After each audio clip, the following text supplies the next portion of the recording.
Bonjour à tous. Eh bien, prenons un instant aujourd'hui pour lire et méditer un passage du livre du ciel de Luisa Picaretta. Au nom du Père qui me crée, du Fils qui me sauve et du Saint-Esprit qui me sanctifie. Amen. Jésus, nous nous immergeons en toi, dans ta divine volonté. Nous nous unissons à toi, nous nous unissons à ta divinité, à ton humanité, à ta volonté.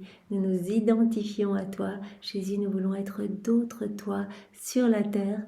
Nous voulons vraiment être des images, des échos de la Trinité. Jésus, nous nous consumons en toi.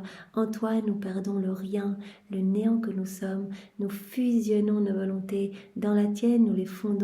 Dans la tienne, nous te faisons l'offrande de nos volontés pour que tu t'en serves comme champ d'action. Nous nous perdons en toi. Et Jésus, comme tous les jours, parce qu'il est si doux et si bon de le faire, nous te prenons dans nos bras, nous te serrons fort contre nos cœurs, nous te cajolons et nous voulons vraiment t'aimer, Jésus. Nous voulons t'adorer, te louer, te bénir, te glorifier, te remercier, t'honorer, t'embrasser avec ta volonté à toi, au nom de toutes les générations humaines. Et nous voulons au nom de tous te dire que tu es important pour nous, que tu es notre bien, notre Seigneur, notre tout, notre chéri, notre amour, que nous avons besoin de toi. Nous voulons, Jésus, t'accueillir en nos cœurs pour que tu t'y établisses avec ta maman, avec ton Père, avec l'Esprit Saint, avec tout ton royaume, ton trône, tes actes divins, tes attributs divins, tes œuvres divines, que tu t'installes, Seigneur, que tu prennes toute la place et que tu fasses tout en nous jusqu'à nos derniers souffles. Oui, Seigneur, nous te remettons les rênes, les commandes de nos vies et nous avons confiance en toi, que nos actes ne soient plus des actes humains, mais que tout se fait par toi, ils soient divins, éternel, rempli de l'infini, avec cette portée intemporelle, universelle, illimitée, ces actes t'amenant une gloire parfaite, une adoration parfaite, un amour parfait. Seigneur, viens purifier nos cœurs, viens les ennoblir, viens les sanctifier, viens vraiment recréer cet espace en chacun d'eux pour que ta divine volonté puisse s'y déployer, qu'elle puisse y avoir vraiment sa souveraineté, qu'elle puisse œuvrer, opérer et agir librement à partir de chacune de nos humanités. Oui, Seigneur, nous voulons vraiment te faire l'offrande de tout ce qui forme notre vie, nos intelligences, nos pensées, nos affections, nos faiblesses, nos émotions, tout, Seigneur, nos volontés, bien sûr, sers-toi de tout comme fondation pour établir ton royaume. Seigneur, viens prolonger ta vie en chacun de nous. Oui, Seigneur, sers-toi de nos humanités comme d'extension de ta propre humanité. Nous voulons, comme Louisa, être comme des humanités de surcroît pour toi, des guenilles vivantes cachant ta divine volonté à l'œuvre. Aussi, Seigneur, sers-toi de nos mains, agis à travers elles, viens sanctifier chacun de nos actes, viens parler à travers nos lèvres, sers-toi de nos bouches, Seigneur, de nos langues, pour parler du royaume de ta divine volonté. Viens respirer dans nos respirations, viens regarder à travers nos yeux, viens imprimer le sceau de ta pitié, de ton amour, de ta compassion sur chacun de nos regards. Viens écouter à travers nos oreilles, viens penser dans chacune de nos pensées. Organise-les, Seigneur, qu'elles ne soient tournées que vers toi.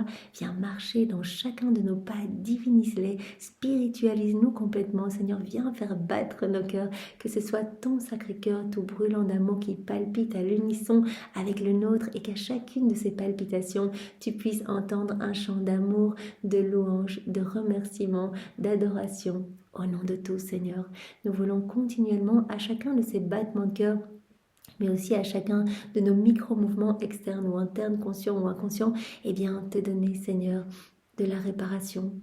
Voilà, nous nous offrons à toi comme âme réparatrice pour te donner continuellement, eh bien, l'amour que les âmes auraient dû te donner, la gloire que tu aurais dû recevoir de tous les hommes s'ils n'avaient pas quitté ta divine volonté, la gloire, l'amour que tu aurais dû recevoir des âmes réprouvées si elles n'avaient pas choisi délibérément de s'arracher de ton cœur pour aller se perdre. Oui, Seigneur, nous nous offrons totalement à toi, nous voulons être tes petites guerrières d'amour, nous voulons être tes sentinelles d'amour, nous placer continuellement entre le ciel et la terre pour que tu ne reçoives pas les offenses des hommes, mais que ces offenses, nous puissions les prendre sur nous pour que tu ne les reçoives pas et que les souffrances que cela occasionnera en nous, eh bien, nous puissions te les offrir pour te donner toute la gloire que tu aurais dû recevoir de tes enfants. Voilà cette prière que Louisa avait offerte à Jésus et qui avait tellement touché son cœur qu'il avait dit, mais je verrai, mais éternellement, cette prière comme un précieux trésor, une précieuse pierre qui vraiment resplendira continuellement et je me sentirai aimée continuellement par cette prière que tu m'as offerte dans la divine volonté et donc qui ne s'arrêtera pas. Voilà Seigneur, donc nous avons voulu te la réoffrir pour t'amener du réconfort et de l'amour au nom de tous. Seigneur, marque-nous du sceau de ton divin fiat, remplis-nous de ta présence, de ta lumière, de ton amour, de ton Esprit Saint. Vraiment, nous offrons à toi, Seigneur, parce que nous t'aimons. Jésus, nous voulons immensément te remercier au nom de tous, avec tes propres remerciements pour tout ce que tu as déjà établi dans la vie de chacun de nous. Il est vraiment important de s'arrêter par moment et de faire un check dans notre vie. Voilà tout ce que Jésus a fait depuis que nous avons découvert la divine volonté, mais bien avant, il disposait déjà notre cœur pour que nous puissions accueillir ce don. Il nous travaillait déjà. Il était déjà en train de nous donner des grâces à profusion. C'est lui qui nous a aidés à rencontrer les bonnes personnes qui nous ont parlé de la divine volonté. C'est lui qui a mis sur nos chemins des personnes qui nous ont peut-être invités dans un cénacle ou des personnes qui nous ont aidés à nous procurer les livres. C'est absolument lui à chaque moment de notre vie. Donc si nous en sommes ici aujourd'hui à lire les écrits du ciel, à nous en abreuver, à vraiment nous en réjouir, à nous laisser travailler par tous ces mots bénis, eh bien c'est parce que Jésus a tout mis en place dans notre vie pour. Donc nous pouvons vraiment le remercier à chaque instant pour ce qu'il a fait, pour ce qu'il va faire aujourd'hui, ce qu'il fera dans le futur. Merci Seigneur, puis merci pour notre vie. Combien c'est merveilleux d'avoir encore une journée de plus pour t'aimer, pour t'adorer, pour te louer, pour grandir en intimité avec toi. À chaque acte que l'on fait, nous recevons des nouvelles acquisitions du ciel, des nouveaux biens célestes. À chaque acte que l'on fait en union avec toi, bien sûr, eh bien toi, tu reçois comme l'autorisation de retirer dans notre cœur eh bien, ce qui résulte de nos volontés propres. Et dans ce petit espace qui a été créé, eh bien, tu places de nouvelles joies, de nouvelles créations, de nouvelles beautés dans nos cœurs. Alors merci pour toutes ces nouvelles acquisitions que nous allons faire aujourd'hui parce que tu nous permets de vraiment de vivre ce jour de plus, tu nous maintiens en vie. Nous savons bien que c'est toi qui maintiens toutes nos vies, qui maintiens toute la création. Si tu arrêtais de souffler sur nous, sur la création, eh bien tout repartirait au néant. Alors merci Seigneur de nous permettre eh bien de continuer à faire croître cette vie divine en nous. Voilà, en alimentant cette vie par chacun de nos actes que nous faisons en union avec toi. Et merci eh bien, pour cette intimité avec toi qui grandit de jour en jour et notre amour pour toi eh bien, qui devient de plus en plus grand. Voilà, tu nous l'as dit à chaque fois que tu me dis je t'aime dans ma volonté, eh bien en fait c'est cette vie de l'amour qui grandit en toi. Jésus, je t'aime avec ta volonté partout sur chaque élément créé, eh bien cette vie d'amour grandit en nous et on aime de plus en plus notre Créateur. Et nos sens se dégagent, donc on voit de plus en plus son amour, on a envie d'y répondre, donc c'est vraiment, c'est absolument magnifique. Alors merci Seigneur, et nous voulons vraiment une fois de plus aujourd'hui te remercier pour ton amour brûlant pour chacun de nous, cet amour tellement de fois bafoué par tant de nos frères et sœurs à travers les siècles, à travers les générations. Pardon Seigneur pour ton amour souffrant. Nous voulons aujourd'hui y répondre à ton amour au nom de tous. Seigneur, rentrer dans cette dynamique d'amour, dans cette correspondance d'amour, dans ce flux et reflux d'amour avec toi, dans cette danse d'amour. Nous voulons rentrer en compétition d'amour avec toi Seigneur. Aussi, nous voulons te dire que nous voyons ton amour manifesté partout, dans tous les éléments de la création que nous voyons. Nous ressentons ton amour, nous voyons cette activité divine à l'œuvre, nous voyons la divine volonté à l'œuvre à travers chaque élément créé. Nous savons bien qu'elle travaille dans toute la création et que ce que nous voyons, ce n'est que le petit voile qui cache la divine volonté. Aussi, nous voulons lui tenir compagnie, nous voulons suivre ses actes, unir nos actes aux siens pour que nos actes et les siens ne fassent qu'un. Nous n'allons pas placer nos petits je t'aime partout, mais nous voulons t'offrir du parfait, Seigneur. Nous voulons offrir Dieu à Dieu. Voilà cette phrase qui revient souvent dans les écrits du ciel. Aussi, nous allons unir notre amour à la perfection du tien, à l'amour de ta maman, à l'amour du Père, à l'amour de l'Esprit Saint, à l'amour trinitaire. Et comme d'habitude, à ce paquet d'amour, nous ajoutons tout l'amour, Jésus, que tu as placé dans l'œuvre de la création, tous les actes d'amour que tu as placés dans l'œuvre de la rédemption, tous ceux que tu as placés dans l'œuvre de la sanctification. Nous ajoutons tous les actes d'amour accomplis dans la divine volonté, tous ces petits actes que nous accomplissons, tous ces soleils irradiants dès que nous nous unissons à Jésus, eh bien nous ajoutons tous ces actes, donc de toutes les âmes après Louisa. Tout ce qui a pu être fait dans la divine volonté, on ajoute à ce paquet d'amour tous les actes accomplis par Maman Marie dans la divine volonté, l'intégralité de ces actes, depuis la seconde 1 de sa conception jusqu'à son Assomption. Et puis nous allons ajouter également tous les actes accomplis par Adam dans son état d'innocence, donc ces actes magnifiques, cette relation d'amour qu'il avait avec Dieu. Voilà, on va reprendre tous ces actes, les récapituler et on les place dans ce paquet d'amour. Et nous allons ajouter aussi tous les actes d'amour qui ont été accomplis mais dans une volonté humaine. Voilà, par tous les saints jusqu'à Louisa, tous les chapelets, les rosaires, les prières, les mortifications, les jeûnes, les martyrs, et même après Louisa, ceux qui n'ont pas encore connaissance des écrits du ciel, tout ce qui est vraiment fait par amour pour toi, pour vraiment ton Père, l'Esprit Saint, pour ta maman, on reprend tout pour que vraiment ces boules d'amour soient complètes et t'amènent une joie parfaite, Seigneur. Et nous plaçons cette boule d'amour bien, sur les éléments que nous voyons autour de nous. Dans la création, sur chaque petite fleur, chacun des petits pétales, chaque plante, chaque semence, tout ce que ces semences vont produire, tout ce que la terre contient, sur chaque atome de terre, chaque molécule d'air, chaque particule de lumière, sur le soleil, ses rayons, ce que ces rayons vont toucher, les étoiles, leurs sentiments, la lune, les planètes, les galaxies, chaque goutte d'eau, chaque flocon de neige, chaque grain de sable, chaque grain de poussière, chaque insecte, chaque bestiole, chaque animal, chaque poisson, dans les plaines, les vallées, les montagnes, les prairies, les volcans, sur les volcans, partout, Seigneur. En fait, on veut vraiment saturer toute la création avec cet amour, que tout résonne de cet amour sur la terre et dans le ciel. Et si nous oublions des endroits, eh bien Seigneur, bien sûr, notre intention suffit. Nous te demandons eh bien, de venir remplir ces endroits que nous avons oubliés avec ce paquet d'amour. Et partout, nous te demandons l'établissement du royaume de ta divine volonté. Vraiment, c'est ce que tu nous demandes dans chacune des vérités que tu nous donnes. Demande que tout te serve de matériel de base pour demander l'avènement de ce royaume d'amour, de mon royaume, du royaume de ma divine volonté.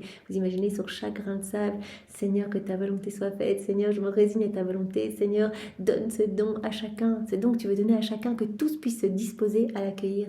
Et nous demandons aussi partout que toutes les âmes puissent être sauvées, que plus aucune âme ne se perde, Seigneur, et nous nous offrons comme tous les jours à toi, nous t'offrons tout ce que nous sommes, et bien pour que vraiment les âmes puissent te reconnaître, puissent t'aimer, puissent t'honorer, que tu puisses reprendre cette place d'honneur au milieu de tes enfants.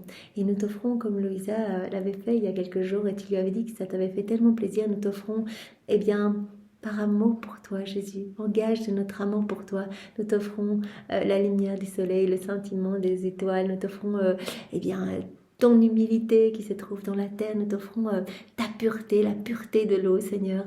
Nous t'offrons chaque élément de la création. Nous prêtons nos voix à ces éléments pour dire honneur et gloire à mon Créateur et que vienne le royaume de la divine volonté. Tu avais bien dit à Louisa, quand tu m'offres la lumière du soleil vraiment pour m'adorer, tu ne m'offres pas les éléments matériels tels qu'ils sont, tu ne m'offres pas le soleil lui-même, mais tu m'offres ma divine volonté qui veut et qui agit dans ces éléments, donc cela me fait immensément plaisir. Et cela vraiment met en mouvement le ciel et la terre, cela ébranle le ciel et la terre, et vraiment nous nous sentons entourés d'un amour parfait. Alors Jésus, maintenant nous voulons parcourir rapidement l'œuvre de la rédemption depuis la seconde 1 de la conception de ta maman jusqu'à son Assomption. Nous voulons être là, le tout, incluant toute ta vie, toute ta petite enfance, Jésus, ton au revoir à ta maman et puis ton baptême, toute ta vie publique. Jusqu'à ta passion, toute ta passion que nous voulons vivre avec toi, ta crucifixion, ta mort sur la croix, ta descente de la croix, la désolation de ta maman, ta mise au sépulcre, les 3 jours d'attente, ta résurrection, la libération des âmes, des limbes, et puis Jésus, ton ascension, et puis la descente de l'Esprit Saint, et puis le zèle des apôtres jusqu'à leur martyre, l'Assomption de la Vierge Marie et son couronnement. Voilà. Nous reprenons dans tous ces mystères, nous les réactualisons, nous les renouvelons dans nos cœurs. Nous te demandons de nous donner tous les fruits attachés à chacun des mystères de vos vies, et à chaque instant, nous voulons vous poursuivre avec ce paquet d'amour. Voilà, dans tout ce que vous voyez, regardez, sentez, mangez, buvez, piétinez sur les personnes que vous rencontrez, sur vos vêtements, sur vos cheveux, sur vos respirations, vos soupirs, vos regards, vos gestes, vos battements de cœur, vos pas. On veut tout inonder avec cet amour. Voilà, que vous vous sentiez aimé à chaque instant. Et à chaque instant, on vous demande l'avènement du royaume de la divine volonté sur chaque lèvre, sur chaque élément créé, que vienne ton royaume, Seigneur. Chaque personne qui te blasphème, qui te roule de coups, qui te crache dessus, par exemple, pendant ta passion, eh bien, on veut tout changer en acte d'amour, en acte de louange et de bénédiction pour toi et te demander partout, eh bien, que ton royaume d'amour s'établisse ici-bas. Et nous voulons, eh bien, reprendre... faire nôtre vos pas, vos réparations, vos prières, vos souffrances, vos peines, vos larmes, votre sang. Voilà, Jésus a perdu tellement de sang, nous faisons tout nôtre, vos battements de cœur, vos actes, votre amour. Et nous offrons tout au Père pour lui demander l'établissement du royaume de la divine volonté et que toutes les âmes puissent être sauvées. Vous voyez, on demande tout le temps, en fait, l'établissement du royaume de la divine volonté. C'est ce que Jésus nous demande, c'est ce qu'il demande à Louisa. Donc, il nous demande à travers Louisa, sois attentive et demande tout le temps l'avènement de mon royaume. Voilà, à chaque fois qu'on demande, eh bien, le royaume descend un peu plus sur la terre. Donc c'est magnifique. On n'a pas idée de ce qui se passe au niveau spirituel. Parfois, on a l'impression que c'est répétitif, mais Jésus le demande. Il dit non, c'est pas répétitif. Ça me fait plaisir parce que c'est vraiment tes prières sont marquées déjà du sceau divin. En fait, c'est un signe que c'est moi qui prie en toi cette répétition. Parce que ma divine volonté, c'est un acte incessant, un acte continuel. Donc vraiment, cela ne s'arrête jamais tout ce qui est fait dans ma divine volonté. Donc quand tu répètes, eh bien, tu rentres vraiment dans cette danse en fait. Voilà, ton cœur ne s'arrête pas et tu veux rester tout à fait et tout le temps bien dans cette, dans cette harmonie d'amour avec ton Créateur. Alors Jésus, nous voulons encore parcourir les sacrements comme nous le faisons tous les jours pour répondre à ton amour en chacun d'eux. Nous voulons accueillir tout l'amour qui a été rejeté, tous les fruits des sacrements qui n'ont pas été accueillis ou qui ont été reçus mais rapidement piétinés. Nous voulons, Seigneur, les accueillir au nom de tous, dans nos cœurs, ajouter nos je t'aime et te redonner tout cet amour au nom de tous. Dans le sacrement du baptême, nous faisons cela, nous accueillons ton amour, Seigneur, et nous te remercions, nous nous gorgeons de cet amour, de tout ce que tu veux donner dans ce sacrement. Nous nous gorgeons de tout et nous te redonnons cet amour et vraiment nous prenons toutes les âmes passées, présentes et futures que nous immergeons dans ton cœur pour que vraiment elles puissent être baptisées dans le feu de ton Esprit Saint, Seigneur, et dans le feu de ton amour. Et nous allons faire de même pour le sacrement de la confirmation, le sacrement du mariage. Nous répondons à chaque fois à ton amour au nom de tout, Seigneur, dans le sacrement de la réconciliation, le sacrement des malades, le sacrement de l'ordre et bien sûr dans le Saint-Sacrement où vraiment nous nous y attardons chaque fois un peu plus pour te tenir compagnie. Seigneur, tu souffres tant de solitude, toi qui t'es fait prisonnier d'amour pour nous, pour vraiment nous rencontrer et vivre cette union avec nous, pour pouvoir faire grandir ta vie en nous, pour pouvoir tout nous donner. En fait, tu veux vraiment tellement être proche de tes enfants que vraiment au moment de la dernière scène, tu as vu à travers les siècles tous les outrages que tu allais recevoir dans le Saint-Sacrement, les hosties saccagées, les vols d'hosties pour des rites sataniques, ça. Tu as vu tout ça, les hosties tombées par terre, le manque d'amour, manque de disposition, des âmes te recevant, etc. Mais tu n'as pas reculé. Tu as dit, j'aime tellement mes enfants, mon amour court à leur rencontre, je me donne. Et il y aura des âmes qui vont me tenir compagnie, qui vont venir sécher mes larmes. Et tu as déjà vu tous les âmes vivants dans la divine volonté être près de toi. Tu nous l'as déjà dit à de multiples reprises, que les âmes vivants dans la divine volonté t'ont accompagné tout au long de ta vie, au moment de ta naissance, quand tu grelottais, elles étaient là, elles te prenaient dans les bras, elles t'embrassaient, elles t'adoraient, elles t'offraient ce qu'elles étaient pour t'apporter du réconfort. Et puis tout au long de ta vie, elles étaient là avec toi, tout au long de ta passion, elles étaient là à chaque instant. Ces âmes étaient crucifiées avec toi sur la croix pour vraiment être avec toi, placé par les mains de Maman Marie dans le sépulcre et pour ressusciter avec toi à cette vie nouvelle, à cette vie d'enfant de lumière, d'enfant de Dieu. Donc nous étions avec toi à chaque instant, Seigneur. Et donc tu n'as pas rebroussé chemin en te disant mais non, toutes ces choses horribles qui vont arriver, tous ces sacrilèges, tous ces comportements irrespectueux. Non, tu as vu cela et tu as été jusqu'au bout. Et vraiment tu te donnes maintenant à nous continuellement. Alors Seigneur, nous sommes là, nous voulons être consacrés avec toi dans les mains de chaque prêtre qui te consacre pour te recouvrir de ta pureté, de ta beauté, de ton amour, de l'amour de ta maman, vraiment des chants des oiseaux, des rires d'enfants. Nous voulons vraiment t'amener du réconfort. Voilà, quand tu te trouveras, cette prière de Louisa qu'elle t'a faite, quand tu te trouveras dans les mains de prêtres qui n'ont pas réellement foi en ta miséricorde, Seigneur, appelle-nous et viens te réfugier dans nos cœurs, que nous puissions vraiment te parfumer de notre amour pour toi et que nous puissions réparer et prier pour toutes les âmes consacrées et t'offrir tes propres prières, Seigneur.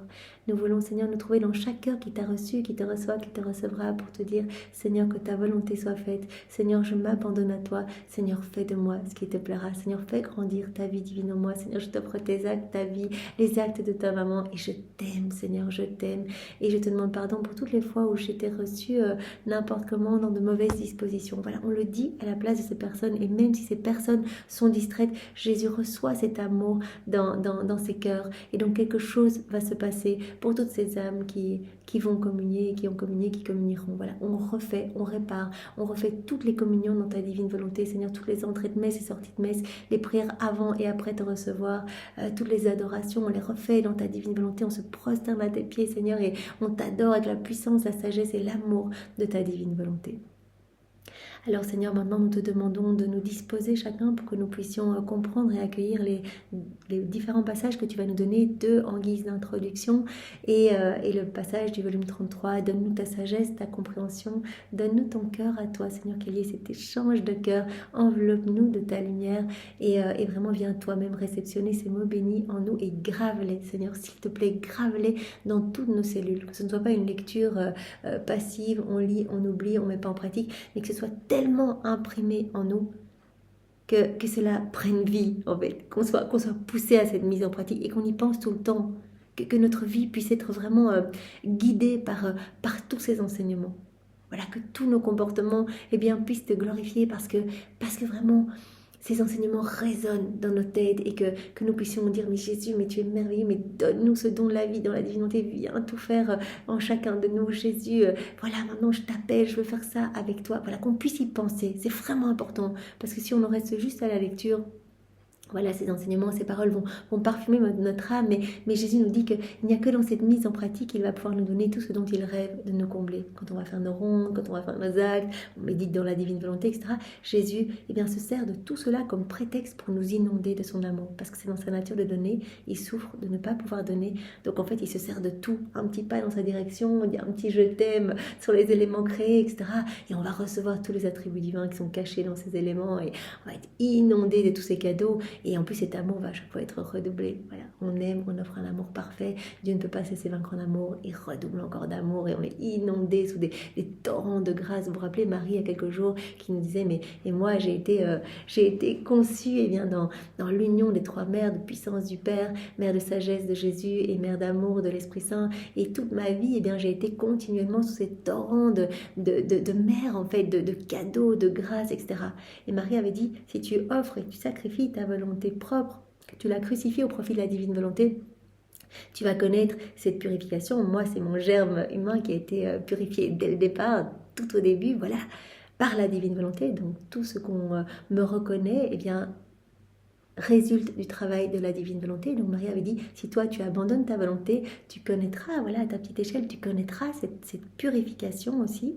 Donc vraiment, la divine volonté va te purifier, mon fils va te purifier, va t'ennoblir, va te sanctifier, tu vas grandir à sa ressemblance, tu vas grandir dans cette sainteté divine et tu seras continuellement sous ces torrents, sous ces pluies diluviennes de grâce et de cadeaux. Vraiment l'âme qui vit dans la divine volonté, Jésus nous a dit, le ciel est ouvert sur sa tête. Où qu'elle aille, elle est inondée de cadeaux et de bénédictions. C'est tellement beau. Invoquons l'Esprit Saint. Viens, Esprit Saint, viens par la puissante intercession du cœur immaculé de Marie, ton épouse bien-aimée. Viens, Esprit d'amour, Esprit de feu, Esprit de paix, Esprit de force. Viens par la puissante intercession du cœur immaculé de Marie, ton épouse bien-aimée. Viens, Esprit Saint, viens par la puissante intercession du cœur immaculé de Marie, ton épouse bien-aimée. Alors le passage que nous allons voir se trouve donc dans le volume 35 à la date du 22 mars 1938. Dans un passage, on va voir que la divine volonté est notre mère éternelle et qu'elle veut nous garder dans ses bras. Et on va voir aussi dans ce passage que vraiment au moment où, avant que notre âme se détache de notre corps, en fait, donc il y a 1 heure de battement, 1 heure de grâce, on va voir Jésus et vraiment il va nous montrer tout ce qu'il a fait pour nous et vraiment pour que notre cœur soit touché, qu'on puisse se repentir et qu'on puisse faire un acte dans la divine volonté.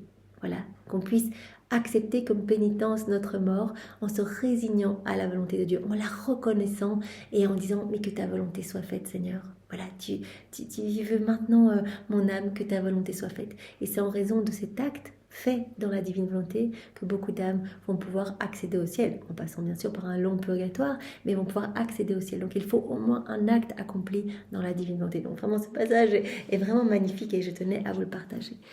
Donc celui du 22 mars 1938. C'est Jésus qui parle. Ma bonne fille, si tous savaient ce que je veux te dire, de ce que fait ma volonté avec la créature, comment elle demeure avec elle, ils se jetteraient dans ses bras sans jamais s'en détacher. Tu dois savoir que ma volonté fait envers la créature comme une vraie maman. Avec ses mains créatrices, elle la crée et la conçoit dans le sein maternel. Donc déjà le travail de la divine volonté qui crée et qui conçoit dans le sein de notre maman, qui nous conçoit. Elle ne la laisse jamais seule, ne serait-ce qu'un instant. Dans ce sein maternel, comme dans un sanctuaire, elle la forme, elle lui donne l'usage de ses membres, elle la fait croître par son souffle, elle lui donne la chaleur, et quand elle l'a bien formée, elle la fait naître à la lumière du jour. Donc la divine volonté s'occupe de toute notre formation, nous conçoit, nous forme, etc. Toute notre formation dans le sein de notre maman. Elle nous fait croître par son souffle, elle nous donne la chaleur, et quand nous sommes bien formés, elle nous fait naître à la lumière du jour. Mais la divine volonté ne laisse jamais la créature seule. Plus qu'une mère, elle est toujours attentive à elle, elle veille sur elle, l'assiste, lui donne le mouvement, l'articulation des membres, la respiration, le battement du cœur.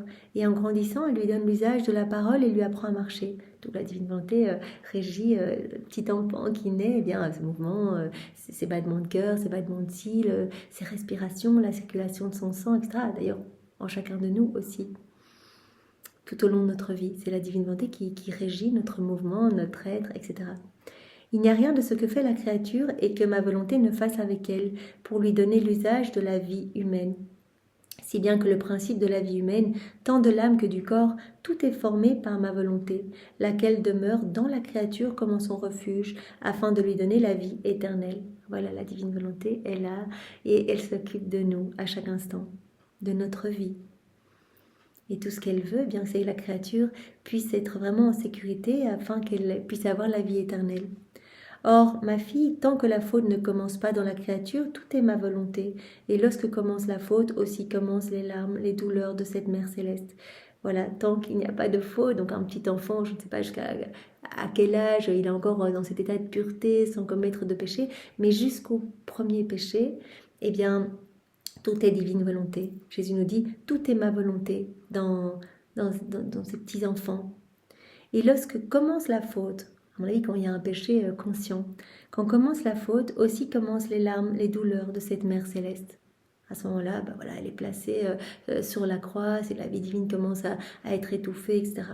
Oh, comme elle pleure son enfant, mais elle ne l'abandonne pas. Son amour l'oblige à vivre dans cette créature pour lui donner la vie. Et même si elle sent comme étouffer sa vie divine, laquelle n'est peut-être même pas connue ni aimée, son amour est si grand qu'elle poursuit sa vie, quoique la créature l'offense, afin de lui faire un assaut d'amour et de sauver son enfant. Donc elle reste dans la créature, même si, au moment où l'enfant commence à connaître des péchés, à placer la divine volonté vraiment sur cette croix où elle commence à agoniser, à étouffer, où la vie divine est totalement ensevelie sous des tas de décombres, chaque acte qui est fait dans une volonté propre, elle reste et elle tente des assauts d'amour. En fait, elle tente de se faire connaître, de se faire aimer, que la créature revienne dans ses bras. Voilà, elle poursuit sa vie, quoique la créature l'offense, afin de lui faire un assaut d'amour et de sauver son enfant. Notre bonté, notre amour est tel que nous essayons tous les chemins, nous usons de tous les moyens pour arracher cet enfant au péché et le mettre en sûreté. Voilà. Et donc, quand l'enfant va commettre ses premiers péchés, donc c'est à ce moment-là que la divinité va vraiment être triste, que les larmes vont couler, etc. Mais elle reste là. Et elle reste dans la créature, même si elle est à l'état d'agonie, on dit... Ma divine volonté est comme attachée, je suis la divine volonté, je suis rendue comme esclave de vos volontés propres. En fait, je ne peux rien faire. Moi qui veux créer, moi qui veux tout vous donner, moi qui veux vous inonder de cadeaux, je ne peux absolument rien faire. Donc je souffre terriblement dans vos cœurs, mais je suis là, ma divine volonté est là et elle continue à régir votre souffle, à vous donner vos battements de cœur, à vous donner votre mouvement. Vous voyez l'importance de reconnaître dans cette activité divine, de remercier pour notre vie, de remercier pour tout, de vraiment de lui laisser cette place d'honneur. Nous usons de tous les moyens pour arracher cet enfant au péché et le mettre en sûreté. Et si nous n'y réussissons pas en cette vie, nous faisons le dernier assaut d'amour au moment de la mort. Donc toute la vie, toutes nos vies vont être en fait des assauts d'amour continuels pour essayer de nous faire revenir, pour essayer de vraiment nous faire revenir dans les bras du Père. Quand Jésus dit « Je suis la divine volonté, reviens dans mes bras, je t'attends, je vais tout te donner, allez, viens, je vais te combler, tu seras propriétaire de tout, etc. » Et donc, toute notre vie, il y a ces assauts d'amour, ces grâces qui nous sont données, etc., pour qu'on essaye de revenir à lui. Et si nous n'y réussissons pas en cette vie, nous faisons le dernier assaut d'amour au moment de la mort. Donc vraiment, ce petit passage-ci qui m'a vraiment énormément touchée, je vous le partage. Donc au moment de la mort, ce qui se passe. Maintenant, tu dois savoir qu'à ce moment de la mort, il y a l'ultime œillade d'amour que nous faisons à la créature. Nous y mettons tant de grâce, de lumière, de bonté, tant de tendresse d'amour, qu'il y a là de quoi toucher et vaincre les cœurs les plus durs. Donc au moment où... avant en fait que l'âme se décroche du corps. Donc il y a vraiment un petit peu de temps avant que l'âme ne meure. En fait, elle voit la Trinité, elle voit Jésus. Et Jésus dit, il y a cette ultime œillade d'amour. Mais on la regarde avec tant de tendresse que même les cœurs les plus obstinés, les cœurs les plus durs fondent littéralement. Nous y mettons tant de grâce, de lumière, de bonté, tant de tendresse d'amour qu'il y a là de quoi toucher et vaincre les cœurs les plus durs. Et lorsque la créature se trouve entre la vie et la mort, donc elle n'est pas encore morte, c'est juste avant de mourir, entre la vie et la mort, entre le temps qui finit et l'éternité qui va commencer, pratiquement au moment où l'âme va sortir du corps, juste avant que l'âme ne sorte du corps, moi, ton Jésus, je me montre d'une amabilité ravissante, d'une douceur captivante et qui adoucit les amertumes de la vie, particulièrement celles de ces derniers moments. Voilà, donc Jésus se montre.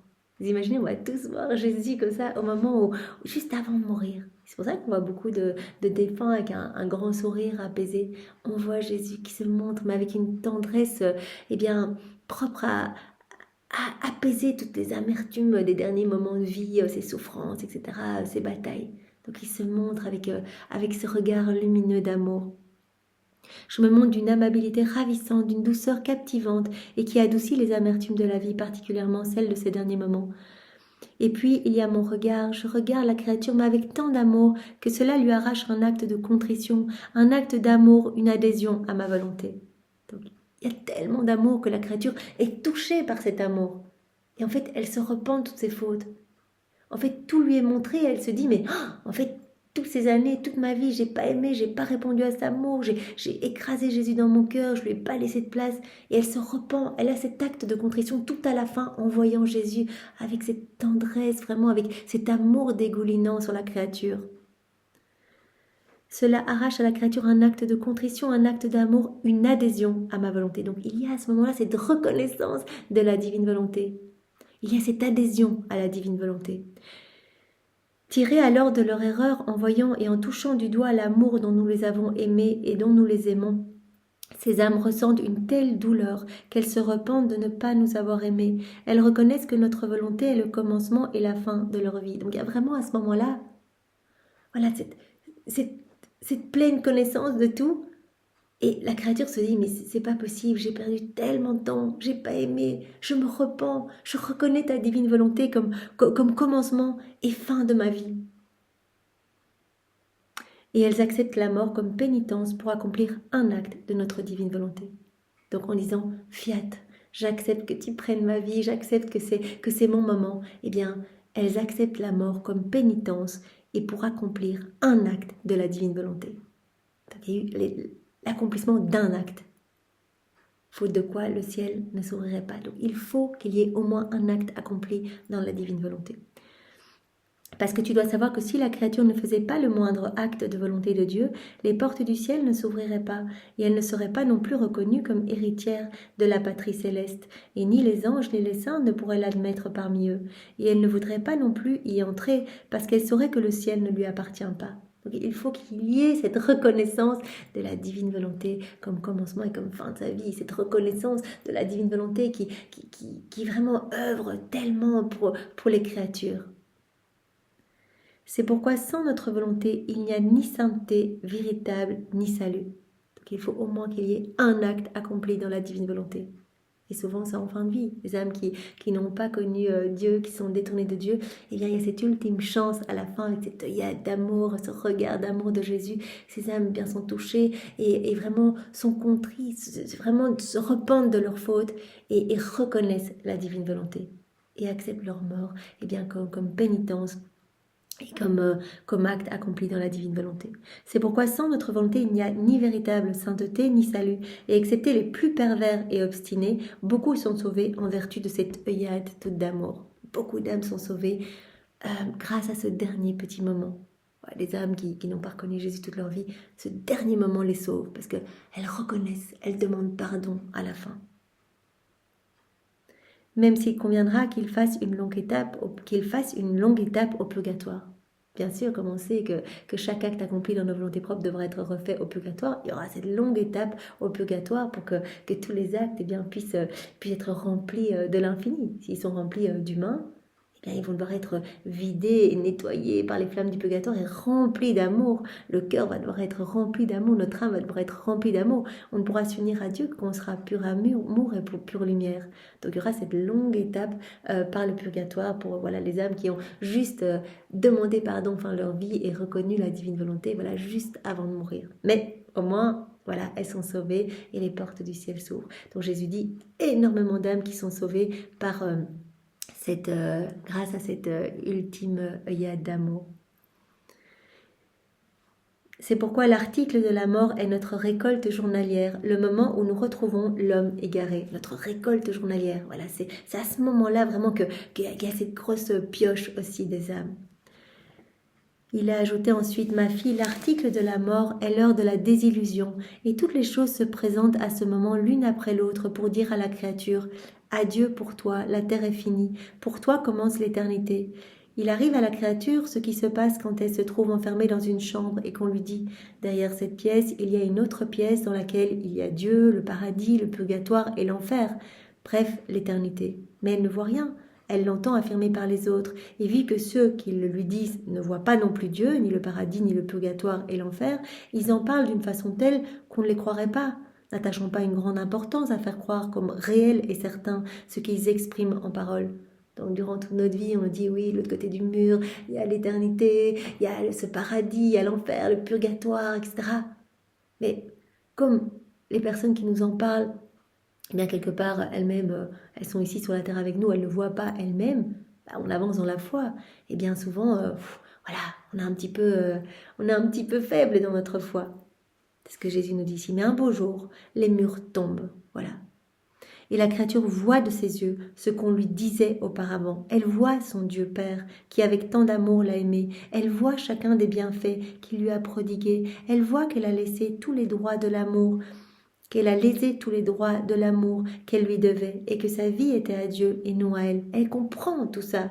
Et à un moment, quand les murs tombent, elle voit son Père, elle voit Jésus, elle voit tout cet amour qui l'inonde. Elle comprend que sa vie n'était pas à elle, mais était un cadeau, qu'elle devait rendre à Dieu, que tout sort de Dieu, que tout doit revenir à Dieu. Elle comprend tout, ça y est, elle est devant cette évidence, cette connaissance absolue. Tout se présente à elle, l'éternité, le paradis, le purgatoire, l'enfer, la terre lui échappe, les plaisirs lui tournent le dos, tout disparaît, et seul lui est présent ce qu'il y a dans cette pièce dont les murs sont tombés, c'est-à-dire l'éternité. Quel changement pour la pauvre créature. Ma bonté est telle que je veux que tous soient sauvés. Elle permet que ces murs tombent lorsque les créatures se trouvent entre la vie et la mort, entre la sortie de l'âme du corps et son entrée dans l'éternité. Vous voyez d'abord cette œillade d'amour, Jésus qui se montre, etc.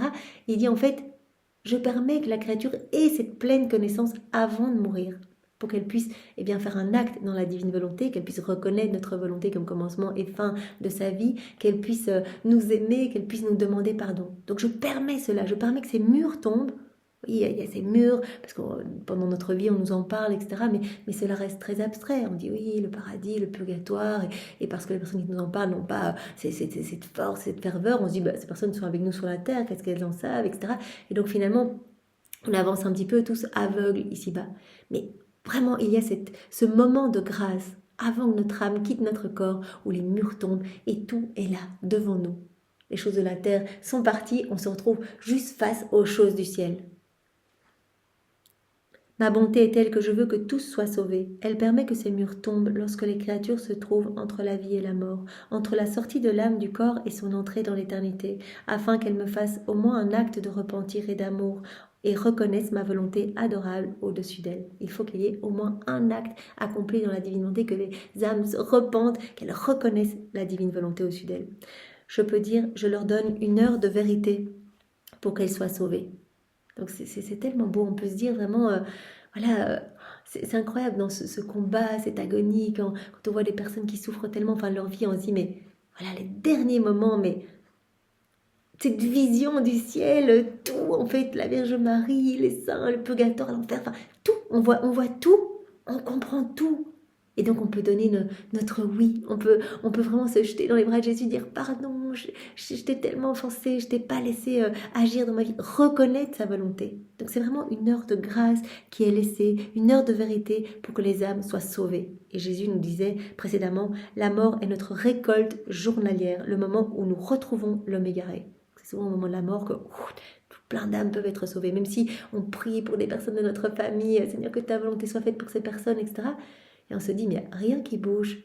Voilà, jusqu'à la fin, eh bien, nous pouvons garder l'espérance parce qu'il y aura cette heure de vérité où beaucoup, eh bien, voilà, choisissent la lumière. Oh, si tous savaient ce que combine mon amour au moment ultime de la vie, afin qu'il n'échappe pas à mes mains plus que paternelles, que les hommes n'échappent pas à mes mains plus que paternelles, ils n'attendraient pas à ce moment, mais ils m'aimeraient durant toute leur vie.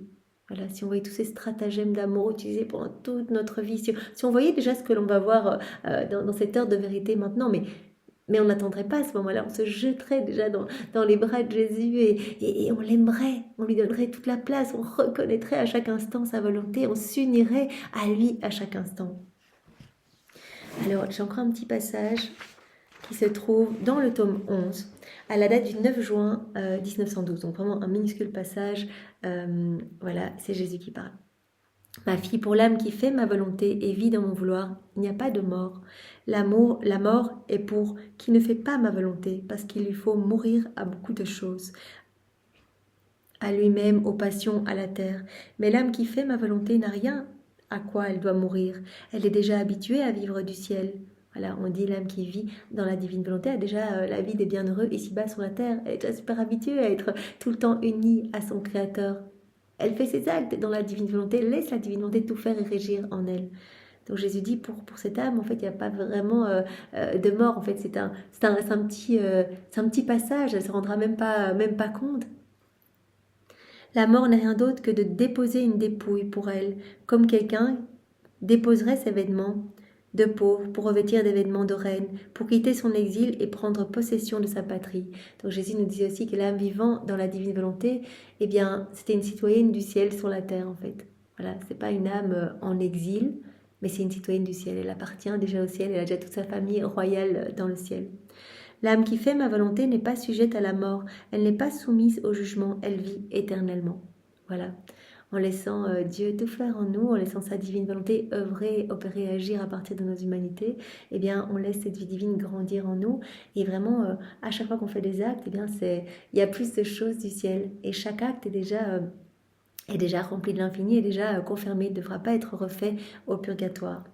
Donc, on peut dire que si on a vécu toute notre vie dans la divine volonté, ou même si on l'a découvert tardivement, voilà, comme moi, maintenant, depuis pas longtemps, la divine volonté, Jésus nous a bien dit que tout ce qu'on allait faire dans la divine volonté, donc il allait non seulement marquer l'acte que l'on est en train de faire de son sceau divin, donc pour que notre acte soit confirmé, soit parfait, soit rempli de l'infini, etc., mais aussi il va refaire toutes les fois où on a fait cet acte dans le passé, dans nos volontés propres.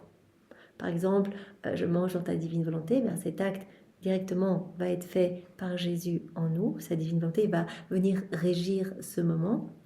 Notre acte va être vidé de ce qu'il y a d'humain pour être rempli de ce qu'il y a du ciel. C'est magnifique. Donc dans notre âme, quelque chose se crée. Notre âme s'illumine, s'embellit à chaque fois, etc. Il y a de nouvelles créations. Jésus prononce son fiat créateur sur notre âme, nouveaux cieux, nouvelle beauté, nouvelle sainteté. À chaque fois, il prononce même la parole de la consécration sur notre âme. Donc chaque acte est comme une hostie, en fait, un acte. On devient des hosties vivantes.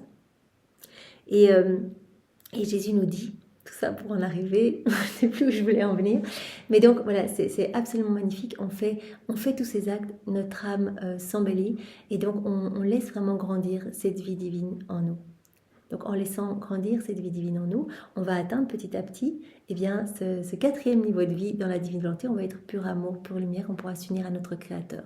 Et ce que je voulais dire, c'est que voilà, par exemple, je mange dans la divine volonté, donc cet acte va porter l'empreinte de l'Éternel, ce sceau divin, mais toutes les fois où j'ai mangé dans le passé, Jésus va refaire ces actes, alors que j'ai mangé dans ma volonté propre. Il va les refaire pour que mon âme s'embellisse et se nettoie petit à petit complètement. Que toute ma vie devienne lumière, que toute mon âme devienne pur amour. L'âme qui fait ma volonté, qui vit dans ma divine volonté, n'est pas sujette à la mort, elle n'est pas soumise au jugement, elle vit éternellement. Ce que devrait faire la mort, l'amour l'a fait par anticipation. Donc vraiment, toutes ces petites purifications dans nos actes, purification de nos cœurs, c'est fait sur la terre. Voilà, quand on fait des actes dans la divine volonté, il y a cette purification. Voilà, les choses mauvaises résultant de notre volonté humaine sont retirées de nos cœurs pour remplir ces petits espaces par les choses du ciel. Donc c'est fait ici. Si on ne fait pas ici, ça devra être fait au purgatoire pour que ces petits espaces soient remplis par les flammes purgatives. Parce qu'on ne pourra s'unir que quand on sera semblable à notre Créateur. Donc ici, acte après acte, nous grandissons dans cette ressemblance avec Dieu. Ce que devait faire la mort, l'amour l'a fait par anticipation, et mon vouloir a réordonné l'âme totalement en moi, de telle sorte que je n'ai pas de quoi la juger. Donc il n'y aura pas de jugement, pour l'âme vivante dans la divine volonté, pas de purgatoire, comme Jésus nous l'avait dit, on arrive directement et on peut s'unir à lui dans sa gloire. Donc c'est tellement beau, donc vraiment restons focus, restons dans les bras de Jésus, laissons-le faire en nous pour que cette purification ait lieu ici plutôt que là-bas. Donc on a à chaque fois le choix, on agit dans nos volontés propres. Cet acte va directement être emmené par des voies sinueuses et nous attend dans le ciel, nous attend pour être confirmé, donc c'est-à-dire devra passer par le purgatoire. Ou alors on agit dans la divine volonté et nos actes sont amenés par toute la cour céleste, nos anges gardiens, par les voies royales, à la place la plus élevée, à la place d'honneur la plus élevée dans le ciel. Et ces actes, eux, sont déjà confirmés, ils sont déjà remplis de lumière, ils sont déjà remplis de l'infini. Ils ne devront plus repasser par les flammes du purgatoire. Donc on a vraiment le choix à chacun de nos actes de déjà préparer notre cœur pour vraiment cette rencontre et pouvoir vraiment s'unir directement à Jésus, ou bien on agit tout seul et on va refaire tous ces moments-là au purgatoire. Merci Seigneur, c'est très beau. Et maintenant je te demande de vraiment nous disposer pour accueillir ce passage du volume 33, celui qui se trouve à la date du 6 juin 1935. Donc c'est notre sœur Louisa qui parle. Et Seigneur, vraiment, que ta divine volonté vienne tout régir en chacun de nous. Mon pauvre esprit continue son envol dans l'interminable lumière du divin vouloir. Il n'y a rien au ciel ou sur la terre qui ne lui doive sa naissance. Donc elle remarque vraiment, elle fait ses rondes, elle remarque que la divinité régit absolument tout. Il n'y a rien au ciel ni sur la terre qui ne lui doive sa naissance. Et toutes choses et toutes les créatures le disent à celui qui les a générées. Jamais elle ne se lasse de raconter son origine éternelle, son inatteignable sainteté, son amour qui toujours génère, son fiat qui toujours parle. Voilà, toute la création, les éléments créés sont comme les conteuses en fait de l'amour de Dieu, les narratrices de l'amour de Dieu. Voilà, partout, si on regarde autour de nous, tout est manifestation de l'amour de Dieu. Donc toutes ces choses créées, jamais ne se lasse de raconter l'origine éternelle du divin vouloir, son inatteignable sainteté, son amour qui toujours génère, son fiat qui toujours parle. Il parle à l'esprit et il parle au cœur, avec des voix qui articulent, gémissent, supplient, réglementent, avec une douceur propre à émouvoir les cœurs les plus obstinés. Voilà, tout ce que fait la divine volonté, qui essaie vraiment de toucher la créature, qui veut être reconnue, vraiment cet amour partout. Et la divine volonté, le divin vouloir veut être reconnu, veut être dans cet échange d'amour. Mon Dieu, quelle puissance dans ton vouloir. Oh, que je vive toujours de lui. Je pensais cela lorsque mon doux Jésus m'a fait sa petite visite et m'a dit avec une indescriptible bonté, ma fille, ma volonté, elle est tout, elle fait tout, elle donne à tous. Ma volonté, elle est tout, elle fait tout et elle donne à tous. Voilà, c'est vrai. Elle nous régit, elle régit tous les éléments de la création. Nous savons bien, Jésus nous avait parlé de la divine volonté qui est un mouvement éternel, divin, et tout tourne autour de ce mouvement, toute la création, voilà, nos battements de cœur, notre circulation, nos respirations, etc. Il n'y a que la volonté humaine qui ne tourne pas autour de ce mouvement éternel divin, qui ne se laisse pas régir, enrichir par ce mouvement éternel divin. Mais la divine volonté, voilà, si elle n'était pas à l'œuvre, c'est le moteur de tout. Si elle n'était pas à l'œuvre partout, il n'y aurait plus rien. Elle est tout, elle fait tout et elle donne à tous. Qui peut dire qu'il n'a pas tout reçu de ma volonté? Tu dois savoir que la créature n'est sainte que dans la mesure où elle est en ordre et en relation avec ma volonté. Donc voilà, notre degré de sainteté pourra être évalué dans la mesure où on aura connu, aimé la divine volonté, qu'on l'aura laissé régner en nous. La créature n'est sainte que dans la mesure où elle est en ordre et en relation avec ma volonté. Plus elle est unie à la divine volonté, plus elle est en union avec Dieu. Au plus on va faire des actes dans la divinité, au plus on va grandir en intimité avec Dieu. Chaque acte, Jésus rajoute des chaînes supplémentaires de lumière, des liens de paternité. On grandit en amour, on le connaît de mieux en mieux, nos sens se dégagent, on voit sa tendresse partout, on a envie d'y répondre, etc. Et à chaque fois, à chaque acte qu'on fait, il vient dilater notre cœur. Jésus dilate notre cœur pour nous donner plus de son amour. Et à chaque ronde qu'on fait, il organise notre cœur pour pouvoir nous donner une nouvelle vérité qui va nous façonner, qui va nous travailler et qui va vraiment nous faire grandir dans cette croissance de lumière et d'amour. Sa valeur et ses mérites, donc de la créature, se mesurent à la relation qu'elle a eue avec ma volonté. Donc au moment où on va arriver là en haut, eh bien, notre valeur et nos mérites vont se mesurer en fonction de la relation qu'on aura eue avec la divine volonté. Ce qu'on l'aura connue, ce qu'on aura fait nos actes, nos rondes, la place qu'on lui aura donnée, etc. Le fondement, la base, la substance et l'origine des biens dans la créature dépendent du nombre des actes qu'elle a accomplis dans ma volonté et de la connaissance qu'elle en a. La beauté de l'âme, la splendeur de l'âme, la santé de l'âme, eh bien tout cela va dépendre du nombre d'actes que la créature va accomplir dans la divine volonté, de la connaissance qu'elle en a. C'est très beau. Donc c'est vrai que, comme on le sait, Jésus nous a parlé de quand on fait un acte dans la divine volonté, et j'en ai parlé brièvement précédemment, quand on fait un acte dans la divine volonté, on donne un amour parfait à la Trinité. Et donc, comme Dieu ne peut pas se laisser vaincre en amour, il redouble à chaque fois cet amour.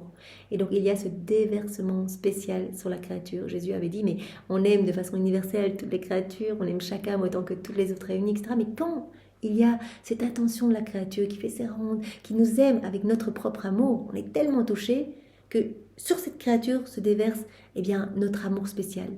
Et en fonction du nombre de fois qu'il y aura eu ce déversement spécial, la créature acquérera dans le ciel tel ou tel degré de sainteté, plus ou moins grand, en fonction du nombre de fois qu'il y aura eu ce déversement. Je fais 10 actes, il y a 10 fois ce déversement, j'acquiers une petite sainteté. Voilà, je fais 1000 actes dans la divine volonté, par jour, ou voilà, il y a 1000 fois ce déversement spécial, ces temps de grâce, de cadeaux qui me purifient, qui m'illuminent, etc. Et donc je vais acquérir beaucoup plus de sainteté. Donc en fonction du nombre d'actes accomplis par la créature, et aussi en fonction de ses connaissances. Jésus nous parlait de cette hiérarchie dans le ciel qu'il y a maintenant, voilà cette même hiérarchie qu'il y a pour les cœurs des anges. Vous voyez, il y a les séraphins, les chérubins, les vertus, les principautés, les dominations. Non, je ne les ai pas dit dans le bon ordre. Donc il y a les séraphins, les chérubins, les trônes, les dominations, les puissances, les vertus, les principautés, les archanges et les anges. Voilà, c'est comme ça. Et donc, par exemple, les séraphins, les chérubins sont tout proches de Dieu. Ils ont une grande connaissance de Dieu, de sa volonté. Et au plus on descend dans cette hiérarchie, les archanges, ils sont plutôt entre Dieu et les hommes. Et les anges et nos anges gardiens, ils sont vraiment à côté de nous. Donc vraiment, il y aura aussi cette hiérarchie dans le ciel en fonction de nos connaissances. On va être de plus en plus proche de Dieu en fonction des connaissances. Si on a peu de connaissances, eh bien, on sera moins haut dans cette hiérarchie des enfants de la divine volonté. On sera des enfants de la divine volonté. Dans le ciel, on acquérera tous les mérites, comme Jésus dit, les valeurs, les mérites en fonction de toutes ces connaissances, en fonction de cette union avec la divine volonté qu'on aura eue sur la terre. Mais voilà, on sera d'autant plus proche de Dieu et haut dans la hiérarchie, entre guillemets, en fonction des connaissances qu'on aura eues sur la divine volonté pendant notre passage sur la terre. Si bien que si la créature a fait entrer mon vouloir dans tous ses actes, elle peut dire que tout est saint, pur et divin en moi, et nous pouvons tout lui donner, tout mettre en son pouvoir, même notre vie. Voilà, si la créature se laisse totalement régir par la divine volonté, elle va avoir tout en son pouvoir, elle va même avoir Dieu en son pouvoir, elle vient vraiment charmer son créateur, elle le séduit, elle a cette vie divine en elle, chaque acte alimente cette vie divine, donc cette vie divine croit en elle, etc. Elle a tout en son pouvoir. Par contre, si la créature n'a rien fait dans ma volonté et qu'elle n'en connaît rien du tout, nous n'avons rien à lui donner parce qu'elle ne mérite rien. Donc, et si la créature arrive dans le ciel et par exemple qu'elle a même refusé cette œillade d'amour, qu'elle n'a pas reconnu la divine volonté comme commencement et fin de sa vie, etc., Jésus dit on n'a rien à lui donner. Parce qu'elle ne mérite rien, car il lui manque la semence pour générer le bien qui nous appartient. Par conséquent, elle ne reçoit pas le droit au salaire de son Père céleste. Si elle n'a pas travaillé dans notre champ, nous pouvons dire « je ne te connais pas ». Voilà, tu nous as pas laissé de la place durant ta vie, tu as refusé même dans cette heure de connaissance de vérité, tu as refusé même notre divine volonté. Je ne te connais pas non plus. C'est pourquoi si en toute chose, ou au moins partiellement, elle n'a rien fait dans ma volonté, le ciel sera fermé à la créature. Heureusement, Jésus nous a dit dans l'autre passage qu'il y avait tellement d'âmes vraiment qui étaient touchées dans cette heure de vérité et qui donnaient leur oui, qui reconnaissaient la divine volonté. Heureusement, il y avait au moins 7 actes accomplis dans la divine volonté pour leur ouvrir les portes du ciel, même si un long passage par le purgatoire, comme Jésus nous a dit, devra se faire, mais au moins elles ont accès au ciel. Tandis que si elle n'a jamais voulu faire la divine volonté, elle n'a jamais donné de la place à Dieu dans sa vie et qu'elle n'a pas reconnu la divine volonté à la fin de sa vie, le ciel sera fermé à cette créature. Elle n'a pas le droit d'entrer dans la patrie céleste. Voilà pourquoi nous insistons tellement pour que la créature fasse notre volonté et qu'elle soit connue, car nous voulons peupler le ciel de nos enfants bien-aimés. Et comme tout est sorti de nous, nous voulons que tout revienne dans notre sein divin. Tout est sorti de nous. On a vu dans ce passage précédemment, il y a la divine volonté qui nous forme dans le sein de notre maman, qui nous réchauffe, qui vient vraiment nous aider dans cette croissance et puis qui vraiment nous aide dans cette mise au monde et puis tout au long de notre vie. Elle est là. Jusqu'au premier péché, tout est divine volonté. Et puis quand le péché arrive, elle est sur la croix, elle agonise, etc. Mais elle reste pour continuer à nous maintenir en vie et faire ses assauts d'amour, etc. Jusqu'au dernier assaut d'amour, au moment où l'âme va se détacher du corps. Donc voilà. Donc Jésus nous dit vraiment l'importance de reconnaître Dieu. Voilà. Durant notre vie, de le laisser tout faire en nous, de laisser sa divine volonté totalement régir nos vies en fait, parce qu'on va acquérir ce degré de sainteté en fonction de l'union qu'on aura eue avec la divine volonté. Si on s'unit à chaque instant à la divine volonté, on est déjà confirmé en sainteté, comme Jésus nous le disait il y a quelques jours. Pourquoi tu t'inquiètes dans la divine volonté, t'as pas à penser à tes péchés du passé. Tu es dans le présent, tu es là, tu es dans l'acte créateur, dans le moment présent, et tu es sainte dans la divine volonté. Donc toi, ta seule mission, c'est de rester dans la divine volonté. Et moi, je m'occuperai de tout.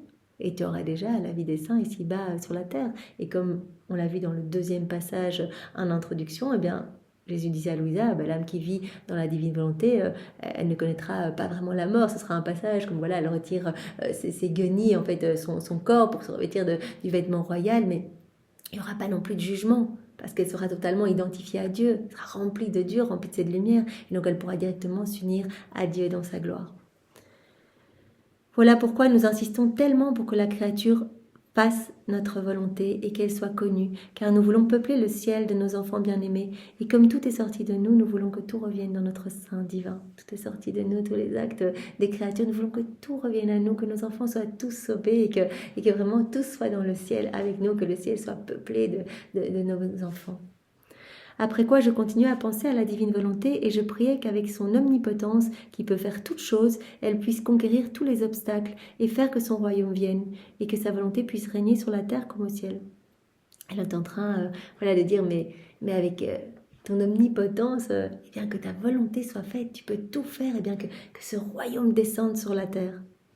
Mais je pensais cela lorsque mon doux Jésus présenta à mon esprit un grand nombre de choses mortelles et horrifiantes, propres à ébranler les cœurs les plus durs et à abattre les plus obstinés. Donc Louisa voit à la suite de cette pensée, eh bien, les châtiments en fait, qui se manifestent partout autour d'elle, des choses mortelles, horrifiantes, propres à ébranler les cœurs les plus durs. Donc vraiment, elle voit ces châtiments. Ce n'était que frayeur et terreur. J'en étais si affligée que je pensais mourir, et je priais qu'il nous épargne tous ces fléaux. Et mon bien-aimé Jésus, comme s'il avait pitié de mon affliction, me dit « Courage, ma fille, tout servira au triomphe de ma volonté. » Donc voilà, en fait, ce sont des choses que j'autorise pour ramener les âmes à moi. Il faut passer par cette purification, en fait, pour que mon royaume puisse s'établir. Regarde, les âmes sont mauvaises, ne m'aiment pas, vivent que pour elles-mêmes, etc. Il va falloir passer par cette purification. Comme mon amour ne peut pas se donner de manière facile, par les voies faciles, vraiment des cœurs ouverts qui vont accueillir, qui vont se réjouir de toutes ces grâces, eh bien, mon amour, en fait, est contenu. J'étouffe avec cet amour que je ne peux pas déverser. J'agonise avec cet amour. On l'a vu, Jésus sur la croix qui dit « J'ai soif de votre amour, j'ai soif de votre réciprocité de tendresse » ou au jardin de Gethsémani, quand Jésus a transpiré du sang, vraiment, parce qu'il a vu toutes nos ingratitudes, il a vu toutes les fois où on n'allait pas répondre à son amour, et cela a été terrible pour lui. Louisa a pu rentrer vraiment dans le cœur de Jésus pour voir tous ces clous de feu, ces épines de feu, ces flagellations de feu, etc. Donc vraiment, Jésus nous dit, comme mon amour ne peut pas se déverser de façon facile, mon amour est comme contenu en moi, j'étouffe. Et il va devoir sortir d'une autre façon.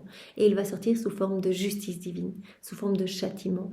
Parce que les hommes, quand ils sont touchés dans leur chair, eh bien, ils se mettent à genoux, ils se repentent. Quand ils ont un petit peu peur, qu'ils ont perdu leur récolte ou leur habitation, etc., eh bien, ils vont se mettre à genoux. Combien d'hommes qui, dans la difficulté, dans la détresse, eh bien, disent « Seigneur, viens m'aider », etc. Et Jésus, ce qui lui importe, ce sont nos âmes. Donc il dit « Mais en fait, tout est bon pour autant que les âmes soient sauvées. » Et il avait dit à Louisa cette phrase très bouleversante, des bâtiments, on peut les reconstruire, etc. Mais une âme, quand elle est perdue, qui me la rendra? Une fois qu'elle m'a quitté délibérément, qu'elle s'est arrachée de mon cœur pour aller se perdre, qui me la rendra? Donc c'est un énième stratagème d'amour. Quand je n'arrive pas à déverser mon amour normalement, parce que les cœurs sont hermétiques et terriblement fermés, eh bien, mon amour se déverse d'une autre façon. En fait, c'est cet amour qui sort sous forme de châtiment pour sauver les âmes. C'est vraiment par amour, pour que les âmes puissent connaître cette jubilation éternelle, cette joie éternelle d'être avec moi, dans ma gloire. Donc tout servira au triomphe de ma divine volonté. Il faut passer par ces châtiments pour qu'il y ait cette purification, que les cœurs puissent se disposer à accueillir ce grand don de la vie dans la divine volonté. C'est parce que je veux restaurer la santé, en fait. C'est qu'on est une humanité malade et Jésus veut vraiment nous quelque part, en nous touchant, en nous éprouvant, et bien nous redonner quelque part la santé, vraiment qu'on puisse à nouveau tourner nos yeux vers le ciel et vraiment s'abandonner entre les mains de Dieu. Mon amour est si grand que si je ne peux conquérir par la voie de l'amour et des grâces, je cherche à conquérir par la peur et la terreur. Voilà ce qu'on disait précédemment. La faiblesse humaine est si grande que souvent elle ne fait pas attention à mes grâces, elle est sourde à mes voix, elle rit de mon amour. Vous voyez, l'ingratitude humaine, on rit de l'amour de Dieu, alors qu'on a vu dans ce passage préalablement que vraiment tout ce qu'on a vécu, tout ce qu'on vit, notre mouvement, notre être, absolument tout, tous les éléments de la création qui nous servent à nous nourrir, à respirer, etc., eh bien, tout est régi par la divine volonté. Donc, tout vient de Dieu par amour pour nous. Et nous, on rit de l'amour de Dieu, on bafouille son amour. On ne fait pas attention à ses grâces, on est sourd à sa voix, on l'étouffe. Mais il suffit de toucher à la peau des hommes, de lui enlever les choses nécessaires à sa vie naturelle pour faire tomber son arrogance. Il suffit de permettre un châtiment, quelque chose, et directement l'homme se met à genoux, son arrogance tombe. Il ne se moque plus de notre amour, il nous appelle, il nous implore. La créature se sent si humiliée qu'elle devient comme un chiffon et je peux faire d'elle ce que je veux. Voilà, la créature humiliée dans sa chair, dans ses biens, etc. Quand elle perd des choses, eh bien vraiment elle va se repentir, elle va demander pardon, elle va tourner ses yeux vers le ciel. Et Jésus dit, elle va être tellement humiliée qu'elle va être comme un chiffon et je vais pouvoir enfin faire de cette créature ce que je veux. La travailler pour la rendre belle, pour la rendre sainte, pour la sauver. Spécialement si sa volonté n'est pas perfide et obstinée. Il suffit d'un châtiment, que l'âme se voie au bord du sépulcre, et elle revient dans mes bras. Tu dois savoir que j'aime toujours mes enfants, mes créatures bien-aimées. Je donnerai mes entrailles pour qu'ils ne soient pas frappés. Cela blesse Jésus de devoir faire ça. Il préférait donner son amour comme ça, naturellement. Il veut vivre dans cette réciprocité d'amour avec nous. L'homme, il a été créé pour être l'exutoire de l'amour de Dieu, pour être le réceptacle de cet amour. Et Dieu épanchait son amour en Adam, se déversait complètement en Adam, qui accueillait cet torrent d'amour et tout ce qui débordait de son cœur repartait en action de louange, de bénédiction pour la Trinité. Jésus préfère cette façon facile de donner son amour. On puisse être heureux, accueillir, être bien, être propriétaire de tout, être dans cette douce danse d'amour avec Dieu, etc. Je donnerai mes entrailles pour qu'ils ne soient pas frappés. Donc Jésus souffre de devoir utiliser ces autres stratagèmes d'amour pour nous sauver, ces châtiments. Si bien que dans ces temps mortels à venir, je les ai remis entre les mains de ma maman céleste. Je les lui ai confiés pour qu'elle les mette en sûreté sous son manteau. Je lui donnerai tout ce qu'elle voudra, et la mort elle-même sera impuissante sur ceux qui seront sous la garde de ma maman.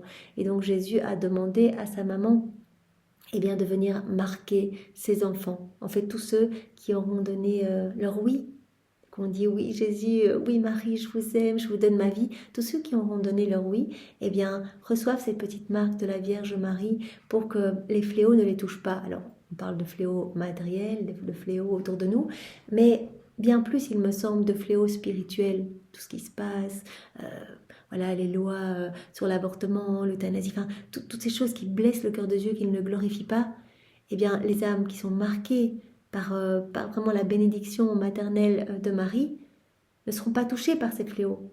Donc vont rester fermes dans le bien, fermes dans leur foi, fermes dans leur amour pour Jésus, ne cesseront pas gangrénés, ne cesseront pas glissés dans toutes ces perversités humaines. Pendant qu'il disait cela, mon doux Jésus m'a fait voir que la reine souveraine descendait du ciel avec une indescriptible majesté, une tendresse toute maternelle, et elle parcourait toutes les nations pour marquer ses chers enfants et ceux qui ne devaient pas être touchés par les fléaux. Vraiment, voilà, cette vision, Marie qui descend du ciel avec cette majesté, cette tendresse magnifique, et elle marque ses enfants, tous ceux qui ne devraient pas être touchés par les fléaux. Alors il n'y a pas une sorte d'élite, tu ne dois pas être marqué par les fléaux parce que tu as reçu la bénédiction maternelle. Tous ceux qui donnent leur oui, tous ceux qui donnent leur vie à Jésus et à Marie, tous ceux en fait qui sont le regard tourné vers Dieu, reçoivent cette bénédiction. Et Jésus voudrait que tous ses enfants reçoivent cette marque. Il dit, je souffre, moi, de devoir déverser ces châtiments, etc. L'expression de mon amour brûlant. Et donc, voilà. Si on redonne notre oui, on peut être sûr que Marie vraiment nous garde sous son manteau céleste et nous aidera dans cette constance, dans cette continuité, dans cette fermeté, dans cet amour pour Jésus. Vraiment que nous puissions avoir cette persévérance finale de l'aimer jusqu'au bout et de laisser sa divine volonté régner en nous jusqu'au bout. Elle parcourait toutes les nations pour marquer ses chers enfants et ceux qui ne devaient pas être touchés par les fléaux. Les créatures que ma céleste maman avait marquées, les fléaux n'avaient pas le pouvoir de les toucher. Mon doux Jésus a donné le droit à sa maman de mettre en sûreté tous ceux qui lui plaisaient. Comme il était émouvant de voir la céleste impératrice parcourir toutes les parties du monde qu'elle prenait dans ses mains maternelles, elle les rassemblait contre son sein, elle les cachait sous son manteau, afin qu'aucun mal ne puisse toucher ceux que sa maternelle bonté plaçait sous sa protection, gardait et défendait. C'est aussi tous ceux, les enfants de Marie qui prient leur chapelet, etc. En fait, c'est tous ceux qui aiment déjà le ciel. Ils sont déjà les yeux tournés vers les choses du ciel. Elle les plaçait sous sa protection, elle les gardait et elle les défendait. Et me vient en tête cette phrase que Jésus nous a dite il y a quelques jours. Voilà, les âmes qui vivent dans la divine volonté sont les âmes préférées de ma maman. Sont ses chéries. Vraiment, elle veut en faire en fait ses fidèles copies. Donc elle vient travailler, elle vient œuvrer dans ses âmes, elle donne, eh bien, elle donne sa personnalité, son tempérament, etc. à ses âmes pour que vraiment ces âmes soient comme d'autres, elle. Parce qu'elle veut peupler en fait son royaume, le royaume de la divine volonté de tous ses enfants. Elle dit, je suis la reine de ce royaume, mais je suis toute seule. Donc vraiment, elle est heureuse quand on s'abandonne entre ses mains, entre les mains de Jésus. Quand on dit, Marie, je lis tous mes actes au tien, Marie, viens, on va faire ça ensemble. Je te remets ma volonté pour que tu la remettes à Jésus et que tu me l'échanges contre la divine volonté. Donne à mon cœur le baiser de la divine volonté, brûle dans mon cœur tout ce qui n'est pas divine volonté. Elle est heureuse quand on s'offre en fait. Les âmes qui vivent dans la divine volonté sont vraiment ses filles chéries, ses préférées. C'est trop beau. Mais Marie donc a reçu eh bien, de son fils le pouvoir eh bien, de marquer, de parcourir les nations et de marquer ses chers enfants pour qu'ils ne soient pas touchés par les fléaux. Voilà, elle prenait ses enfants dans ses mains maternelles, elle les rassemblait contre son sein, elle les cachait sous son manteau afin qu'aucun mal ne puisse toucher ceux que sa maternelle bonté plaçait sous sa protection, gardait et défendait. Aussi chacun pouvait voir avec quel amour et quelle tendresse la céleste reine accomplissait cet office. Tous pleureraient de consolation et ils aimeraient celle qui nous aime tant. Voilà, si on pouvait voir, si on pouvait tous voir avec quel amour la Vierge Marie eh bien, enlace ses enfants, en fait, juste ceux qui veulent. Vraiment, tous ceux qui rejettent, elle peut pas. Elle peut pas les prendre de force. Il y a toujours ce respect de notre liberté. Mais ceux qui ont une petite ouverture, qui disent oui, en fait, Marie, je t'aime, Jésus, je t'aime, eh bien, elle les prend avec tellement d'amour. Elle les marque vraiment de ces petits signes, cette petite croix maternelle pour les protéger vraiment de tous les fléaux, autour de nous, mais aussi les fléaux spirituels. C'est tellement beau.